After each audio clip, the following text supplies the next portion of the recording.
Hello বন্ধুরা, আপনাদের এখন দেখাবো যে এটা হচ্ছে সিঙ্গাপুরের রাস্তা পারাপারের জন্য কি সিস্টেম ব্যবহার করা হয় এবং কিভাবে কি করা হয় আপনারা দেখুন।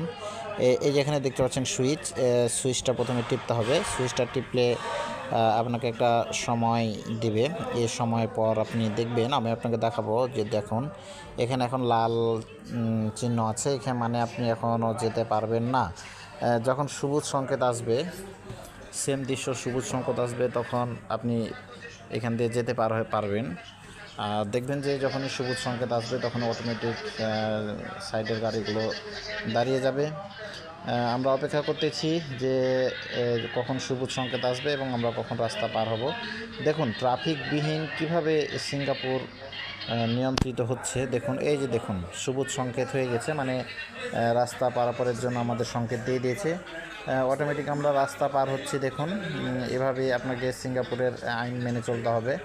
এখানে দেখুন একজনও ট্রাফিক পাবেন না, কোনো সিগন্যাল না, কেউ নাই যে এটা করছে। এটা অটোমেটিকভাবে আপনাকে নির্দিষ্ট সময় দিবে, 30 সেকেন্ড সময় দেবে। এই সময়ের ভিতর আপনাকে পার হতে হবে। দেখুন আমরা এভাবে পার হয়ে গেলাম। দেখুন চারিদিকে এখানে কোনো ট্রাফিক ম্যান নাই, কিন্তু দেখেন অটোমেটিকভাবে এটা কন্ট্রোল হচ্ছে।